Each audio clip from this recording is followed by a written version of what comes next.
I just disagree on what she's making headlines for because I think it's counterproductive to the ultimate goal.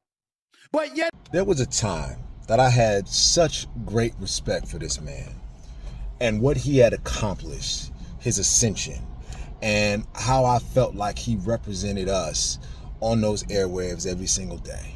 You know, picking up from the likes of Jim Brown and other black commentators that just represented us in a different way than we had representation from, you know, the hip hop community. No knock on them brothers, but I think y'all understand what I mean by that. And since then, I have slowly just continued to lose respect for him. And I'm gonna share with y'all when it started for me and kind of bring you up to where we are now. So hit the 2 times if you need. I will never forget the day after the George Zimmerman verdict. All of the celebrities and all of the athletes were expressing their outrage and how hurt they were by that verdict. And, you know, people were tweeting and everybody was just, you know, sharing where their mindset was and how upsetting it was that this man got acquitted. Stephen A. Smith got on camera the next morning and his take was, the jury has spoken. We got to accept the verdict and we got to move on. And I remember being so disappointed. What?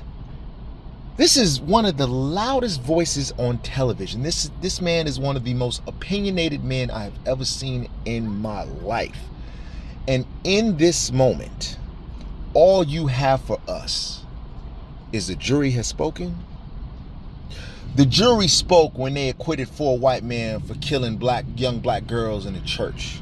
The jury had spoken when they acquitted those officers for almost killing Rodney King on that freeway. The jury has spoken with the countless numbers of police officers that have failed to be held accountable for killing us in the streets.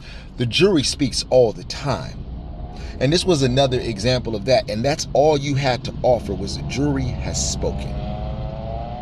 It was a perfect example of sometimes shutting the fuck up is okay. I never looked at him the same after that. I always kind of side-eyed him. But I continued to watch because I was a huge First Take fan back then. I continued to watch. I didn't, cancel him or nothing like that. Even up until recently when he released his book.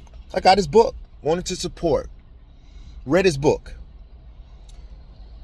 But what I have seen this man turn into over the last 2 years is disgusting to me. To hear not only his critique of Jasmine Crockett, but then to double down and offer this bullshit ass excuse for what he was trying to say is the ultimate level of disappointment. You're not even trying to hide who you are anymore and who you're caping for. And you keep trying to frame these opinions that you're offering as if you're trying to help us uplift ourselves. We don't need your fucking help. You do not represent us as a people anymore because it's sentiments like this that have been the shit that black women has had to fight against for centuries. Why aren't Jasmine Crockett's accomplishments enough? Why isn't her education enough? Why isn't the things that she's doing for her constituents enough? When you get in front of that mic, you seem to have all the fire in the world for the people that look like you. But when it comes to people on the other side, you have the utmost decorum. Your tone is different. Why does she have to censor herself when we have a fucking president that shows respect for no one? Do you call Marjorie Taylor Greene to the carpet for the things that she says and does? Lauren Boebert, Kayleigh McEnany? Do you have that same critique for any one of those people? You think and you want us to think that you're up here offering critiques of these people because you just want black people to be better. You do not represent us anymore. You are not fighting the fight for us. You're fighting the fight for your fucking pockets, and it's obvious. You don't even try to hide it no more.